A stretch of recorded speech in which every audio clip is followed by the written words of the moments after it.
Good evening, everybody. My name is John Taves, and I'm the event coordinator here at McNally Robinson Booksellers in Winnipeg. We're broadcasting tonight, on my side at least, from Treaty 1 territory, the traditional territory of the Anishinaabe, Cree, Oji-Cree, Dakota, and Dene peoples, the homeland of the Métis Nation.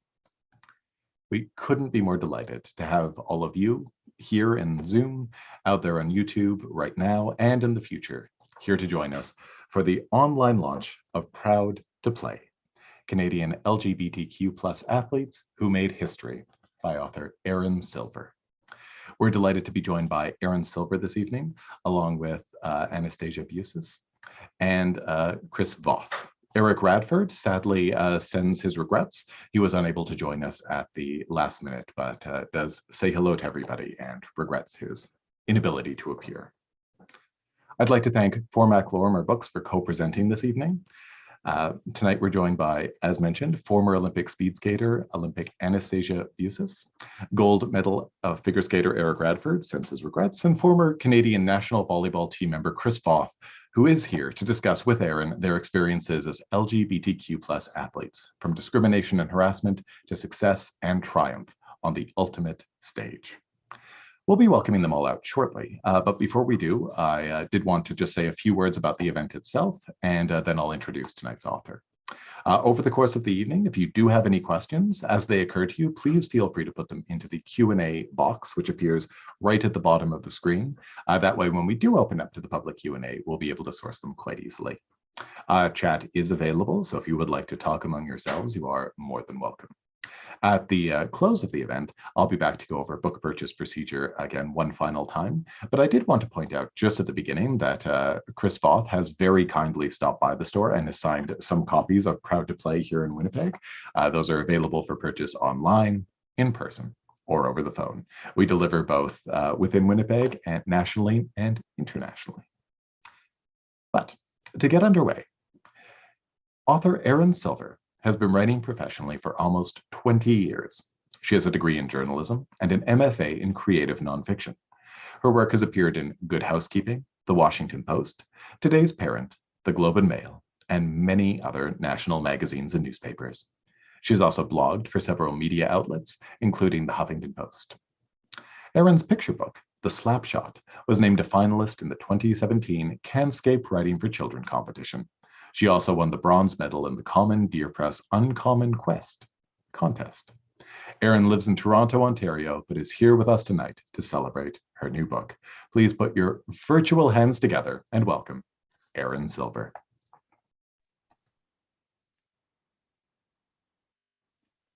Hi, I'm Erin. Thank you so much, John, for the introduction, and thank you, McNally Robinson Booksellers and also Lorimer Publishing for this opportunity. So as John mentioned, I'm a children's author, and my latest book is Proud to Play, and I'm so excited to talk about this book with you tonight. I am joined by Anastasia Bucsis and Chris Voth. And the format for tonight, I'm going to read you their bios so you get a bit of background. And we're going to, I'm going to be the host tonight. Anastasia has the night off from her hosting duties. She hosts a podcast. So tonight I will be the host and I'll be asking them some questions and we'll have a great discussion. And toward the end, I will check the Q&A button for any questions you may have. And Chris and Anastasia or I would be happy to ask questions. So to introduce Anastasia, she was born and raised in Calgary, Alberta, and started speed skating at the age of 4. Within her 24-year speed skating career, she represented Canada at 2 Olympic Games, 6 World Championships, and 46 World Cup starts. She was the only athlete from North America to come out publicly in opposition to Russia's anti-LGBTQ+ laws before the Sochi 2014 Olympics. She now lives in Toronto and works for CBC Sports, where she hosts Player's Own Voice, the podcast, which debuted at number 3 on iTunes, along with other CBC programs. She is a passionate advocate for mental health issues, eradicating homophobia in sport, and telling the stories of Canada's high-performance athletes. She's joined us on screen. Hello. Hi. How are you? It is so, Erin, I'm so happy to be here. So thank you. I'm sorry that you had to read my bio, but I'm so excited to be here. I have one more bio to read, and that is for Chris Voth. In a January 2014 article in the Winnipeg Free Press, Chris Voth came out as gay and became the first openly gay athlete to play on a Canadian national men's team. Since then, he has become a vocal advocate for the LGBTQ plus community, speaking at conferences, corporate events, and schools. Chris lives in Winnipeg, and I'm so glad. He actually looks like he's in the Netherlands right now, but he's actually in Winnipeg joining us. Welcome. Yeah, thank you so much. I'm so happy to be here and so honored to be part of the book. So thank you. Well, it was honestly, this book is so special, and I'm so thankful to all the athletes who participated, who let me interview them, who let me share their stories. It's a book about homophobia in professional sports for anyone who hasn't read it. It's about how the stories of real Canadian heroes, what it was like for them to not feel comfortable being themselves in their own sport, and what it was like after they came out. So it's a look at where we've been, where we're going, and inclusivity in sports today. And this book is geared for children age 10 plus, and it's so important we start talking to kids about this at the youngest possible ages. So thank you again for joining me. I'd really love to hear your personal experiences, what it was like for you in your sport. And I know it varies from sport to sport and that it's changed over time, but I would love to talk to each of you about what it was like for you being gay and not feeling comfortable telling anybody who you were and trying to compete at the highest level. So Anastasia, if you want to share first. Yeah, speed skating is an individual sport, but the training itself is incredibly difficult. It's very physically taxing. So you're very reliant upon your team. So it's a team it is a team of individuals. And so there was a really unique dynamic there. And I was lucky to have some wonderful, wonderful teammates. But at the end of the day, I was the only LGBTQ athlete that I knew of. It kept me in the closet for 3 or 4 years. That was a really difficult time. Feeling as though I was hiding a part of myself started to erode my mental health. I had extreme anxiety. I had extreme depression, unfortunately. And I just felt like I was the only essentially gay person in my sport. I had no one to talk to. I had no one to look up to. I just, the conflicting, weird thoughts that swirled around my brain were really all encompassing. And how I interpreted that, I thought to myself, okay, I've been able to prove myself. I can skate fast. I skate around in a circle pretty quick. But I feel as though I am really lying by omission or keeping something by omission to people that love me. And so I interpreted kind of that dishonesty as, really keeping something hidden. And I really thought that the people that loved me that didn't know about this aspect of my identity only really saw me as a speed skater, which furthered my, struggles with mental health, because then I started to attach all of my self-esteem to my results, which anyone that has ever played sport at any level knows that it's pretty detrimental to your results, because it just feels like life or death. So when I had a good race, like I was walking 2 feet, above the sidewalk. But when I had a bad race, I really interpret that as though I was a bad human. Because everything that, when I was hiding so much of my identity, I felt like speed skating was my identity, my 100% identity. And it was really tough to maneuver some of those ebbs and flows. Chris, what was your experience? Wow, what a great story. Thank you for that. I had only read about it, but it makes it so powerful hearing it right from you. But yeah, so my experience, I'm in kind of the same boat where I wasn't really aware of any other athletes that were out. And I think that's one of the biggest things with this book is it, sheds a light on these athletes and gives these kids who are growing up someone to look to, to show that it is possible to compete in sport and be out and just to be a role model for them. That's something that I didn't have growing up. There were no gay athletes coming out only after their careers. And so now it's really cool to have these, all of these stories combined all into one awesome book. So I can't say that enough, how cool that is. And I wish this existed, 10, 20 years ago, because I think that would make a really big difference back then. With my own journey, I, would kind of use sport as my outlet. So it was a space I could go to where I was able to be with my friends and just kind of be myself and have some success. And then it got to the point where it wasn't as fun anymore because I really didn't feel like I was being myself. So then that's when I came out. And it was a tough road. It had an impact on my career, of course, losing contracts and teams not responding for being gay. And, that's tough because I came out to be a role model and hoping that teams would see that as a positive and want to hire me for that reason. But then, of course, they weren't really willing to take the risk, so to speak. So that was tough. And that's kind of what I made my mission to be, was to, show that it was possible to be out in sport and try and inspire future generations and just kind of pave a pathway forward for those athletes who, will take the torch next. And then I'm also now doing my master's in this area. So exploring homophobia in sport, at the academic level now. So it's really cool to see all the literature that exists.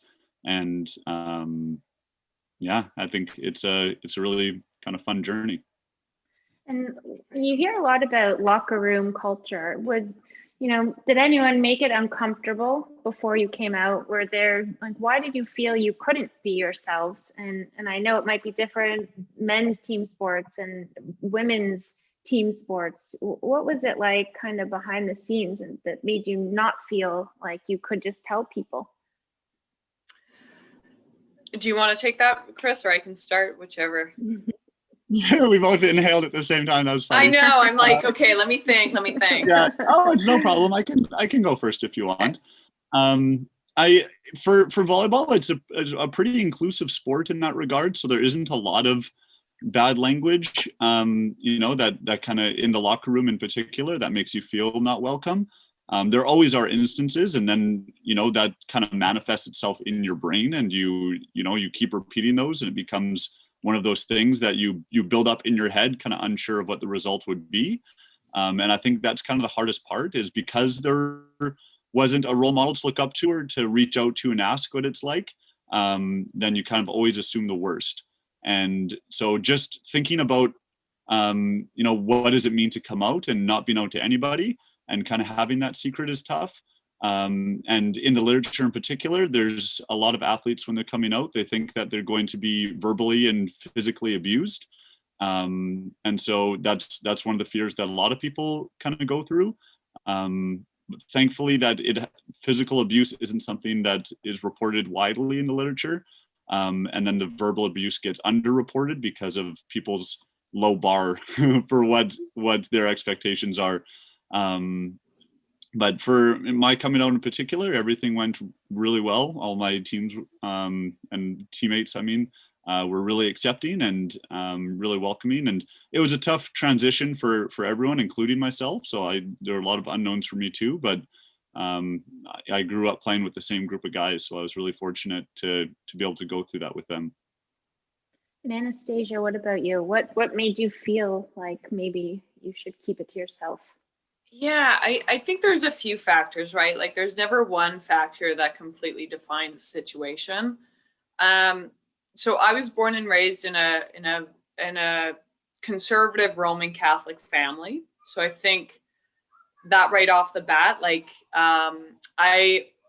didn't really have certain conversations growing up, which made me feel a little bit disconnected with my sexuality. Kind of sex was something you did after marriage, which just made me a very naive, 20, 21-year-old.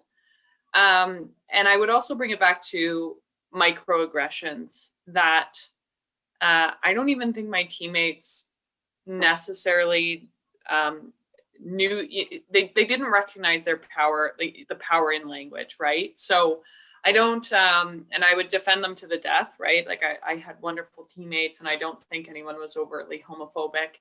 They would just use certain words that really, like, especially when you're struggling to come out of the closet, and that's an all-encompassing issue, just the odd word, it would just sting, right? Like it would just pierce your heart. And they wouldn't know at all, right? And I wouldn't have the ability to explain why that was so hurtful.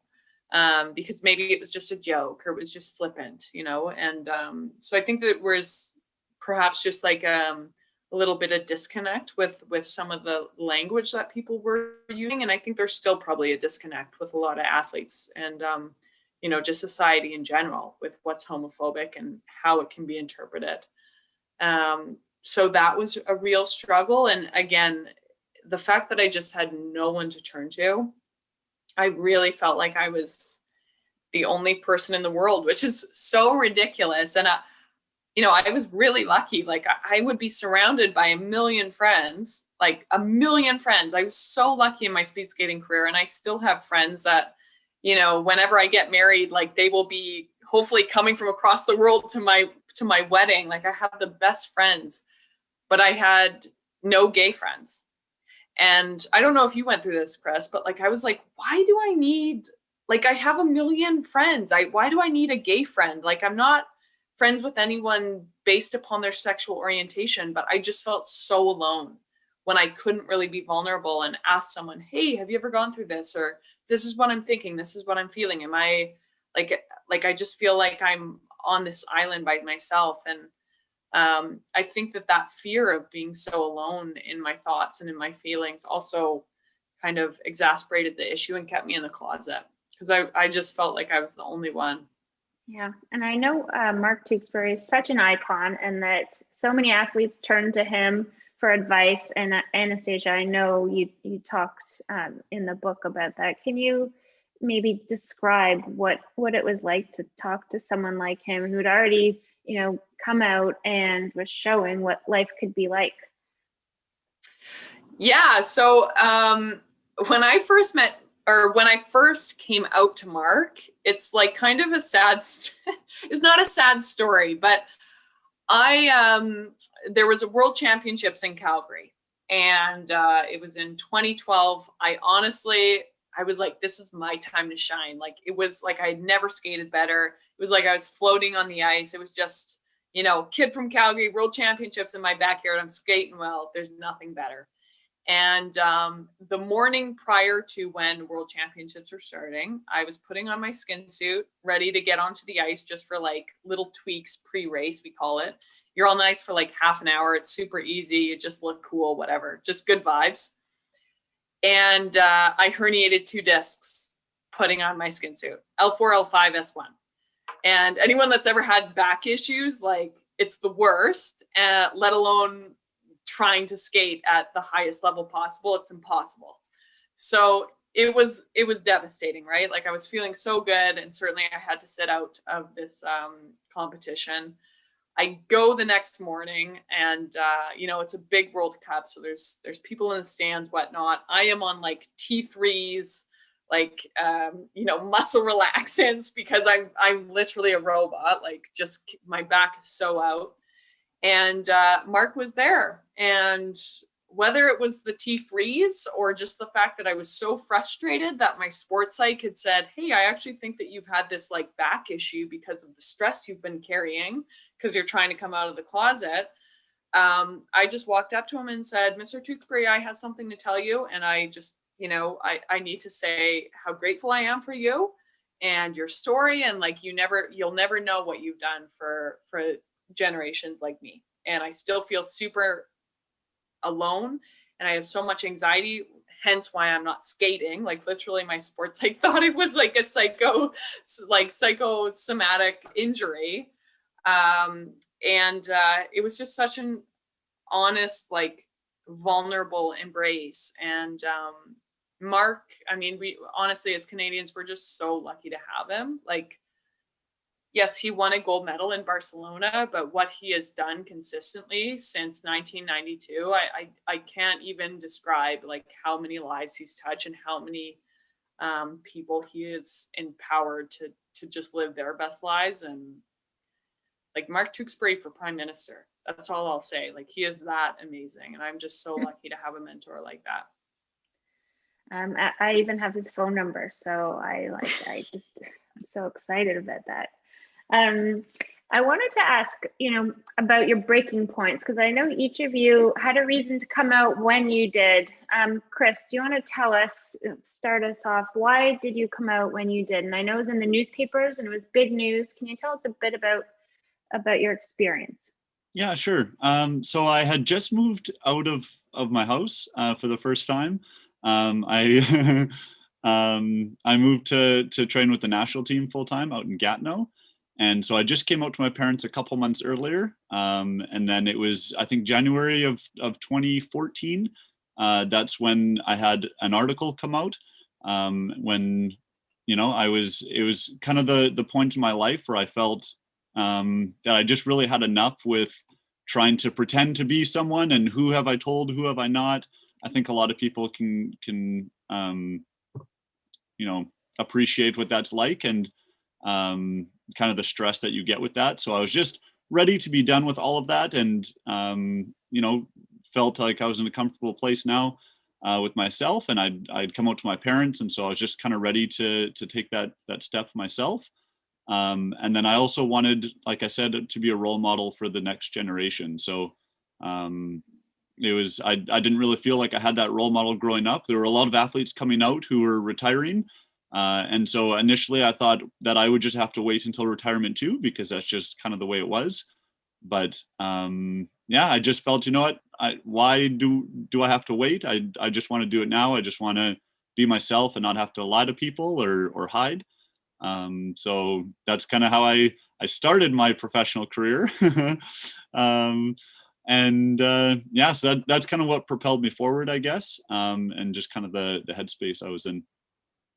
Great. And Anastasia, I know that the Olympics in Russia, can you tell us a bit about what was going on at the time and why you came out when you did? Yeah, so I came out in September of 2013, so just before you, Chris. And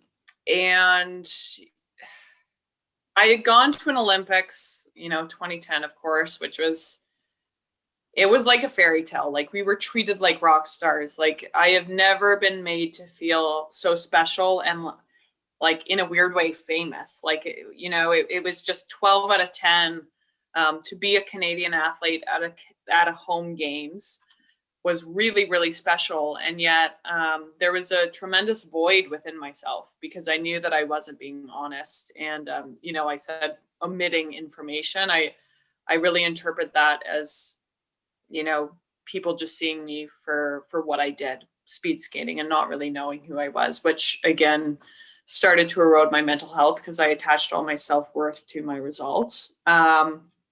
And as someone who is very lucky to say, in parts of my career, I had really good results. And I recognized that regardless of how fast I skated or how high I placed, that was never going to cure this internal satisfaction, this internal void.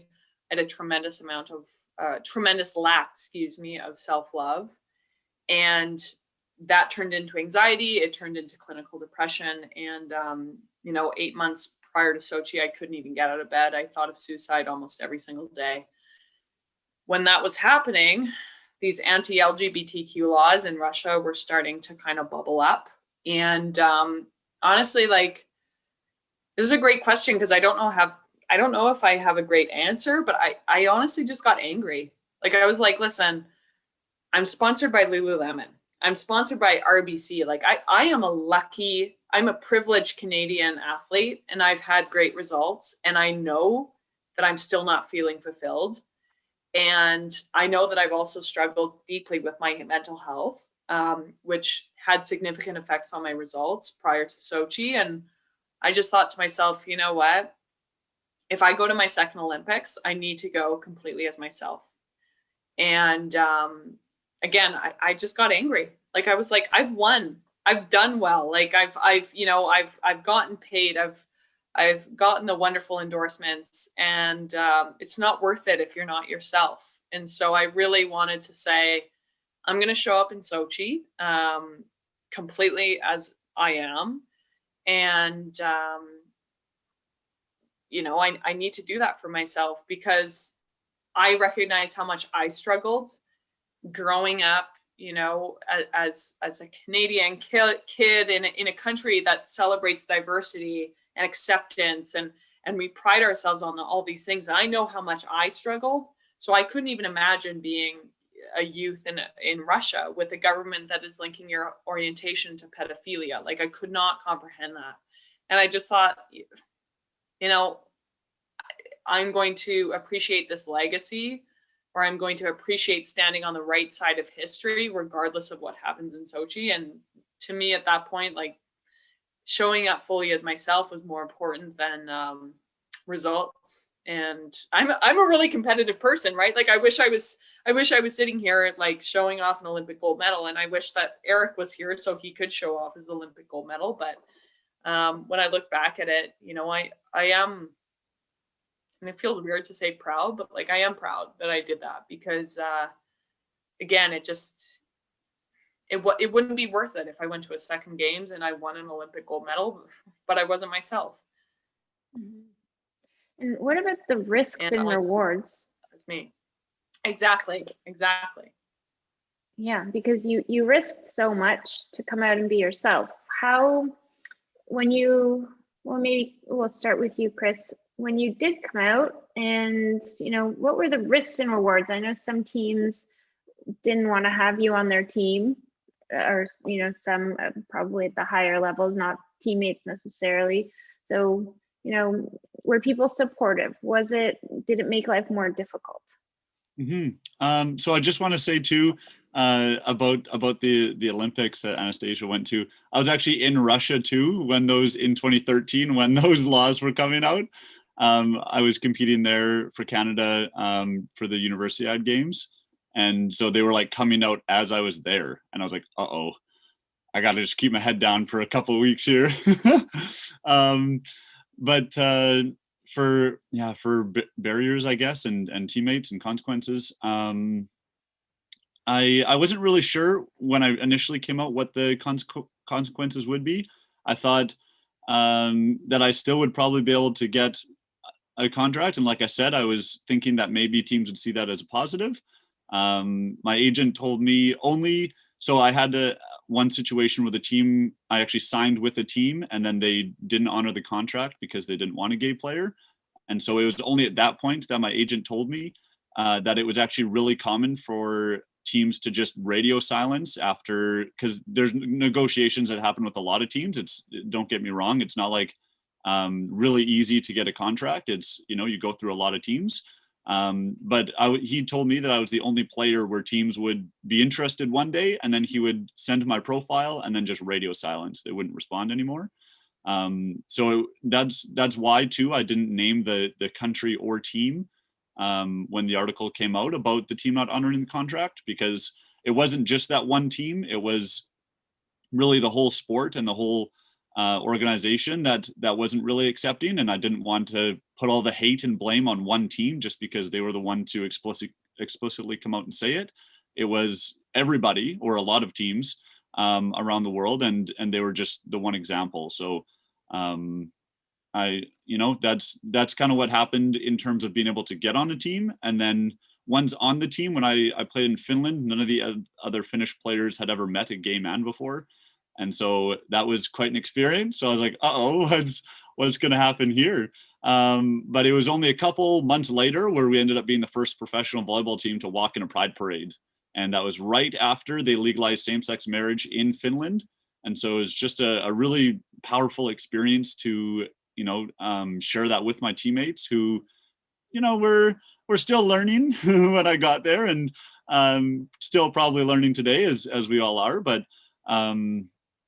yeah, it was pretty cool to kind of see the development and the amount of change that just happened on that team. And they went from not doing so well in the league for the last couple of years to we almost got a bronze medal. So they didn't win an away game in 3 years, I think it was, and then we ended up almost getting a bronze. So you know, I think they just needed to unlock their hearts a little bit. No, just kidding. I don't know. And then playing in Czech as well, I think a lot of the guys there too didn't have a lot of experience with like the 2S LGBTQ plus community. And so that was also a bit of an uphill battle. But, you know, it was just one of those experiences. And then afterwards, I went back to the Netherlands, which is just the most friendly place to play for me. And yeah, so that's why my background is Netherlands, because I just love it there so much. But I mean, there's a lot of positives. Don't get me wrong. My Dutch teammates were amazing, and I had great teammates in Finland and in Czech as well. But yeah, it obviously did hold me back and kind of prevent me from moving on to where I thought I should be. But it did also give me the ability to have a second purpose for my career, which ended up being the primary purpose later on, is just trying to pave that you know, pathway for the next generation. And you know, I'm honored to been able to do that and hopefully inspire some people. What about you, Anastasia? Risks and rewards? I mean, yeah, my ultimate reward was that I got to live life fully, right? So, no regrets at all. Risks, I was really lucky. I mean, I named already some of my sponsors, and they were overwhelmingly supportive, which I'm so lucky and so grateful for. And, you know, touching upon Mark Tewksbury's story, he didn't have the same luck, right? So 15 years, not much progress, but a little bit. And I was very grateful and lucky to say that, you know, none of my sponsors dropped me or threw up their arms in frustration or outrage. Everyone stood behind me and beside me. It was an interesting conversation in Sochi, because I really did feel like, on one hand, the LGBTQ community wished that I had done more per se, and the athletic community were kind of like, okay, we support you, but like, why do you need to talk about this? You know, we were still kind of in that area. And so there was a bit of tension, you know, between both groups, and I certainly felt it in Sochi. And I was really perturbed by like how many athletes actually reached out to me and said, thank you so much for what you're doing. You know, I identify as LGBTQ plus as well, but like, I'm in a sport where there's no way I could publicly come out. And that was really like overwhelming, like, because, you know, obviously I was not the only gay athlete on Team Canada, but no one felt like they were supported or safe to come out, given their respective environments. And that was really quite overwhelming as well. So rewards, I got to go to my second Olympics completely as, you know, who I am, which was tremendous and very, very, very fulfilling. And I'm very proud to have done that. And it really just showed me the work that was to be done as well. I guess I really have committed myself to making this process hopefully easier on other athletes and other kids. And that's why it's so, you know, obviously impactful to be a part of this book, knowing that it's aimed at adolescents, because I really think it would have been a game changer if you know, 10-year-old Anastasia or 10-year-old Chris, I don't know, if we got our hands on it, like, I really do think it would have been a game changer for me. And, you know, we talk, why is it different in the big four sports? There's nobody out in the NHL, and there's, you know, there's Pride nights, there's You Can Play. There's been so much push towards inclusivity and, you know, celebrating our differences. How, you know, why isn't this really translated into the professional sports? I know from my own research that they risk a lot. When you talk about endorsements and money, and their careers are short-lived. You know, why haven't we seen the same level of progress? Or why haven't athletes come out when it comes to these professional leagues? Anastasia, do you want to? Okay, well, so I'm going to give I'm going to give my theories, and then Chris, because I know that you have actually the academia behind you, you can say that I'm a crackpot or something like that. I don't know what I'm talking about. I mean, it's even more startling when you actually, I think the number in and around professional athletes in North America, what's the number? Like 2,500, 3,000? Am I in and around that? Chris, do you think there's about 3,000 professional athletes? It's probably around there. Yeah. Like if you're just thinking of, in particular, the major North American team sports, yeah, it's probably around there. 2,500. The Yeah, answer okay. is actually in my book. Numbers. Yeah, I remember counting it. So the answer is in my book. I would have to cross-reference, but let's just assume you're right. I think it's like around 2,500 to 3,000. That let's just aim. So, I mean, that's an overwhelming number in and of itself, because you know that that the mathematics, I'm not good at math. That math does not make sense, and then when you even expand that number and think of how few, of course there are allies, but like when you even expand that number and think of people that have perhaps gay brothers and sisters or nieces and nephews or aunts and uncles, like it does become startling with where that conversation is today, March 22nd, 2021. I mean, I think that it is unfortunately rooted in misogyny a lot of the time. I think that people think that if you are gay, especially, if you're a gay man, that you are less than, the perfect masculinity. Chris, I'm looking at you to tell me that I am totally off base. But I'm like kind of pulling punches now, right? Like, cause I'm just frustrated. I've had this conversation and I've had this question at least 10 times a year since I came out, and I don't have a good answer. And I really cannot say enough, like when the first big four man does come out, I have to believe that he is going to be, welcome with open arms. I think when the first NHL boy comes out, it's going to be on the front page of every single newspaper in this country. We're hockey obsessed, but I really think that there's a lot of good people rooting for that person as well, and that we're going to be there to support and to celebrate. And it just takes a tremendous amount of courage, right? Because it's really ingrained, like what we celebrate in society. And, I think in some respects, this pandemic has been a very difficult year for everyone. It's been really difficult on everyone's mental health, but someone told me right when it all started, like pandemics don't break things, they show you what was already broken. And the conversations that people are having now, I'm like, I have to believe that this is going to make a better world, because we're actually having really difficult conversations and looking at systemic issues and patterns and what holds people,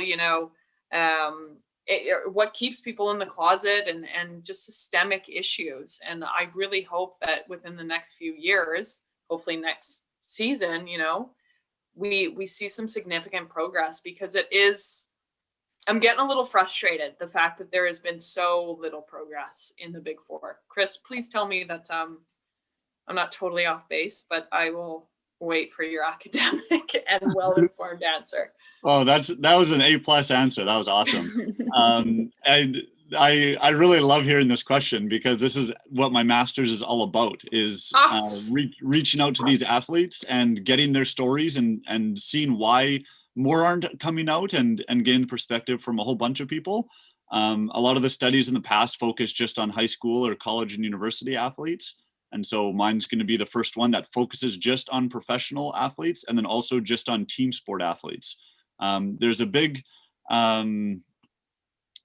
difference between individual sports and team sport athletes in terms of how many out athletes there are.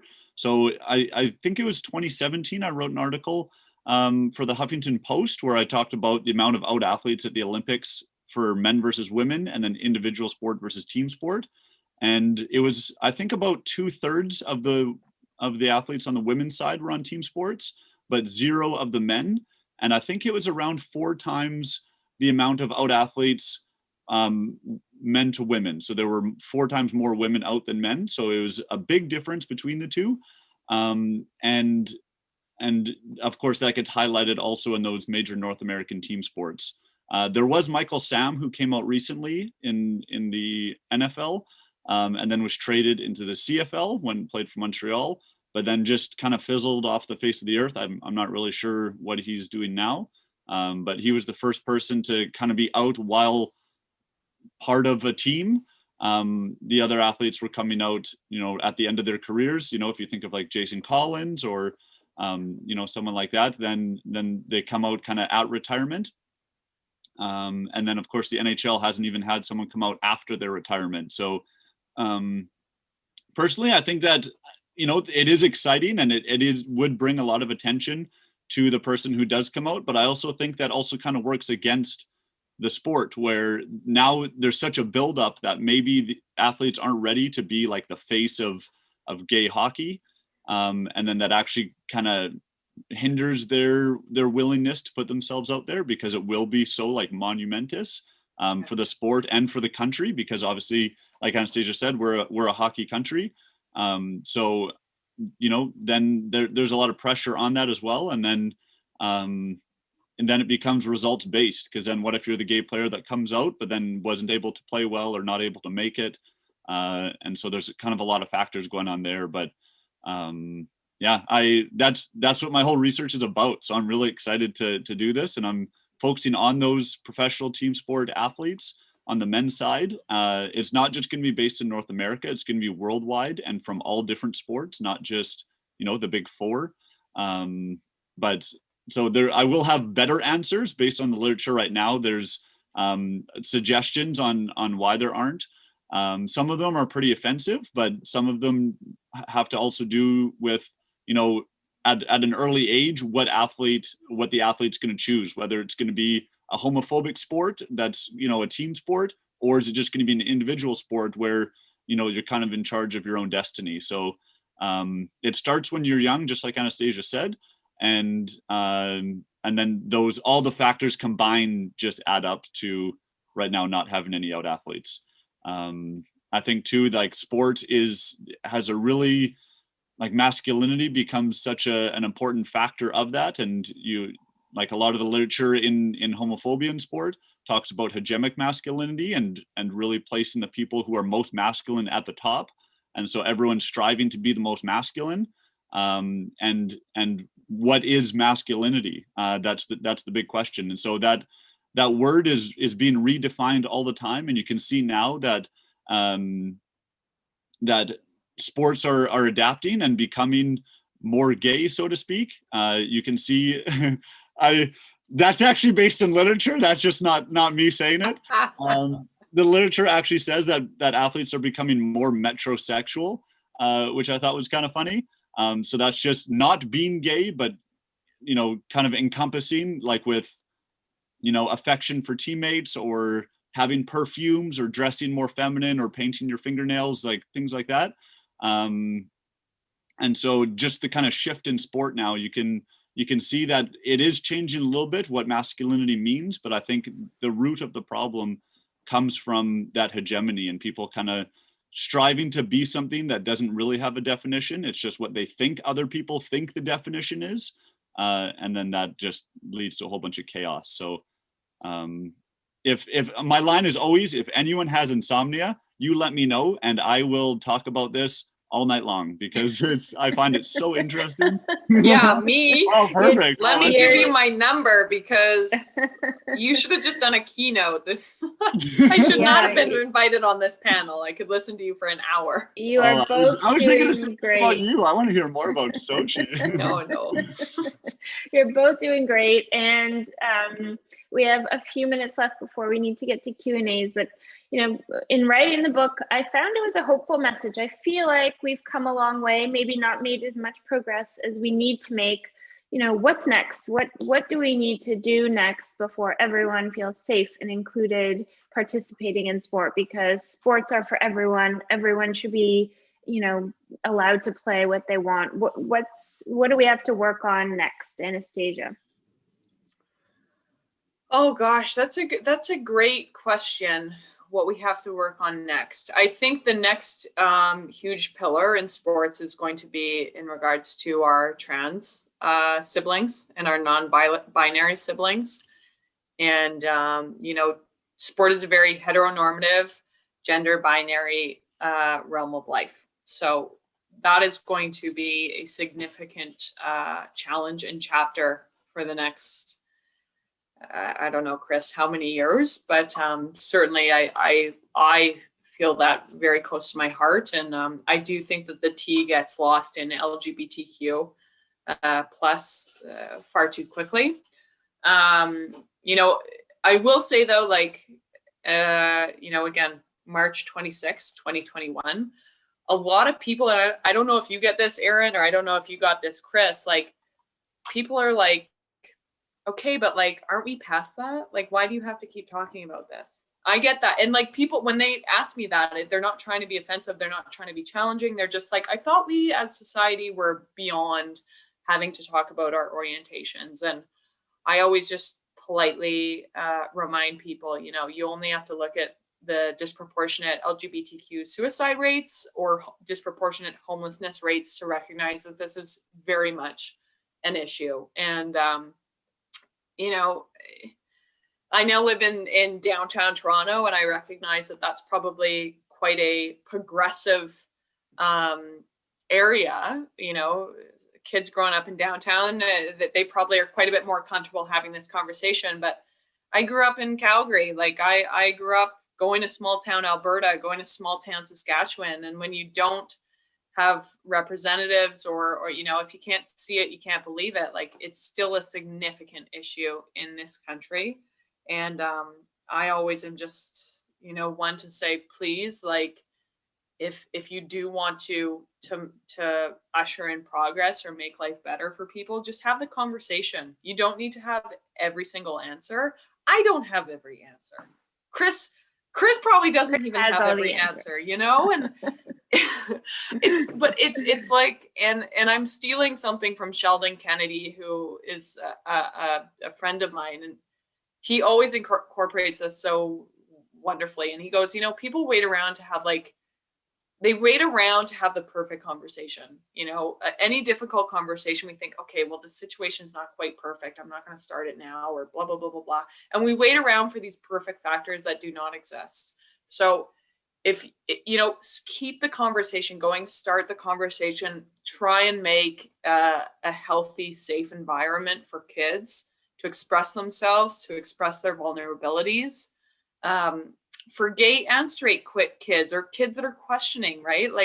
I just think the narrative that we've been brought up with as human beings, at least in the Western world, is quite binary. And when you don't quite fall in that binary or what's accepted on mainstream TV or the media, it's really difficult. So don't ever overlook your agency and your ability to be an ally and to make a life better. And if you're being a bystander, if you see something, say something. You really, really can change an environment. You can change a life, and just try your best to be as open and to lay a really safe foundation for kids to be vulnerable.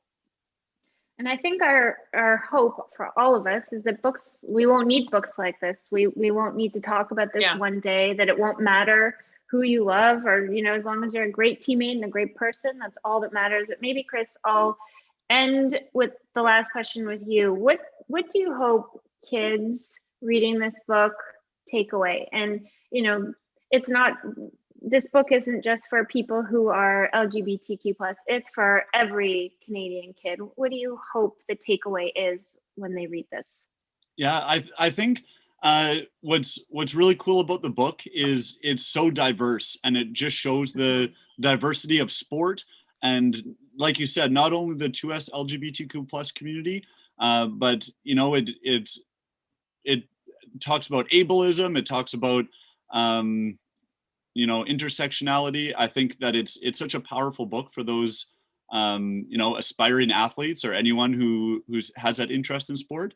Just to echo what Anastasia said, I think the trans and non-binary issues in sport are that's something that I really want to research because I find that to be so interesting. And that's, I figured I would start with something that I kind of know a bit more about and could, hopefully use my own career and networking to have an impact. But just with regards to where we go next, I think that I for sure, trans people and non-binary people need, to have that inclusion because they're oppressed and discriminated against, especially in sport. But I think that we're never there, we're not at equality. If you look at the NCAA March Madness and the difference between the men's and women's weight room, everyone thinks, oh, well, I'm just, giving a preview for the Q&A. You have the ability, women have the ability to vote, everything's equal, perfect. There's laws in place that show no discrimination, but there's still discrimination. We're not there yet, right? There's still a huge difference between men and women in that regard. For white and people of color, these issues, it's just a continuing conversation that's happening. And I don't know at what point we achieve, equality and inclusion, but it's for sure an ongoing discussion. And I think that one of the biggest things to happen is that hegemonic masculinity and that kind of white patriarchy that you can read about in a lot of literature. That's, for me, that's something that I'm really passionate about because, to have an equal playing field for everyone is obviously vital and super important, but how do we get there? And that's always the $1 million question. I think Australia, I'll just go on a quick tangent. Erin, you can cut me off anytime. But something that happened in Australia that was pretty cool is there was an athlete on a rugby team who made a really homophobic comment on his Instagram page. And it just so happened that the lead sponsor of Qantas, the major sponsor of the league, is gay and has frequently used his position as CEO to make political statements and arguments. And he told the league that he wouldn't support the league if they continued to employ the player. So I think that if to get change quicker, you can kind of put the onus on the sponsors because money is really what propels sport right now. And I think that if the sponsors got involved a little bit more and were able to get that conversation going, I think that that's kind of the quickest way to go. You can look at what Nike is doing with Colin Kaepernick and a bunch of athletes in the States, the Dream Crazy, I think the campaign is called. I think that that's amazing. And the more that we can do that and just promote, diversity and inclusion, just from the highest level at the sponsorship level, and then that can really trickle down into sport itself. Sorry to go off on a little tangent there. No, this is all great. And I just want to take a couple of minutes to answer some questions. We probably have time for 1 or 2 questions that I'm seeing online. Somebody is asking a great question about the role of coaches in coming out. What were their reactions? What can coaches do better to support athletes on their teams? Anastasia, the role of coaches. Yeah, it was, coaches they're almost like, parents in some respect. Like when you're competing at a very high level, you almost share more of your day and more of your week with your coach than your parents, right? Or your significant other. So they're tremendously important. And I was really lucky. I mean, my coaches were incredibly accepting, but some of them were kind of like, okay, like, sorry, why should I care? Like, and they said that trying to show how little of effect it was going to have on our relationship. But I will say that, when you're coming out of the closet, it is an all-encompassing issue. And I think the best coaches really see their athletes for holistic human beings. And I think the fastest way to get results is to treat your athletes like holistic human beings. So certainly I do not resent anything that was anything that happened or did not happen. I think that was a learning moment, and perhaps a few of them would change their reaction for athletes that have come out recently. But I was really, really, really lucky. And I would just say for anyone that is thinking of getting into coaching or is coaching, again, it goes back to that conversation of the athletic community was very much like, okay, cool, we support you, but like, we have no clue how this relates to sport. And it does relate to sport because, I mean, there have been, and again, I'm looking at my friend Chris here being like, back me up with the academia, but there have been so many, experiments and whatnot that have shown rats that are in mazes, and if there is like any kind of psychological stimulus that makes the rat feel as though it's not completely safe, like their ability to get out of the maze is like eroded. So feeling psychologically safe, feeling physically safe, of course, feeling psychologically supported, is just such an incredibly integral part of finding success as a human being and as an athlete. And so I would just say to any coach, like, if you do have an athlete that's coming out to you or being vulnerable with you with some of their confusion around identity, listen and learn and support them as the human being they are, not just the athlete. Right. Well, I want to thank you guys for joining me today. This was such an important discussion, and I'm just so proud of this book and honored that I got to write it and got to chat with you and all of the other athletes. You're heroes. You are doing so much to help kids, and I just hope, I think we've done something that's really going to matter, and thank you for promoting it and joining me. And I want to welcome back John, who's going to conclude our evening tonight. There you are.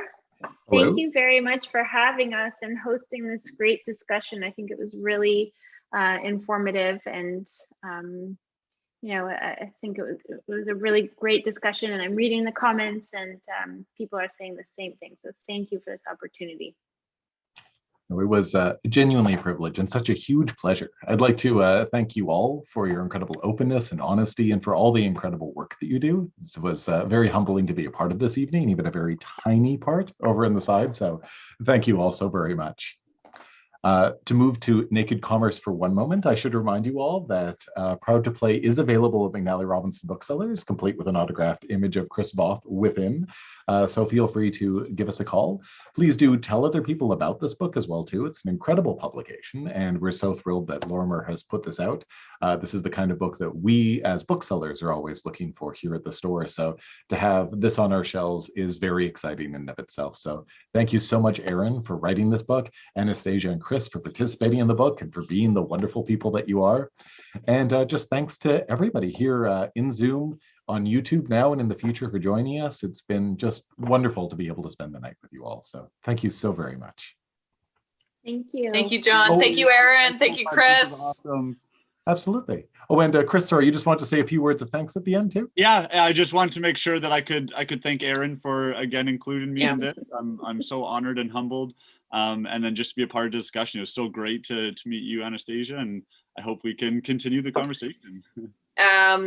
We will, and if anyone is on the call, please, John, feel free to share my contact information if anyone needs to get in touch with me personally. Like, I know that sometimes on Zoom it feels awkward to ask questions, but I'm always here to engage and chat with anyone. So Erin, you're a rock star. We should have been asking you the questions. I almost feel guilty. So thank you so much for giving us the opportunity. Well, you did great as a panelist. We switched roles today, so that was great. Thank you.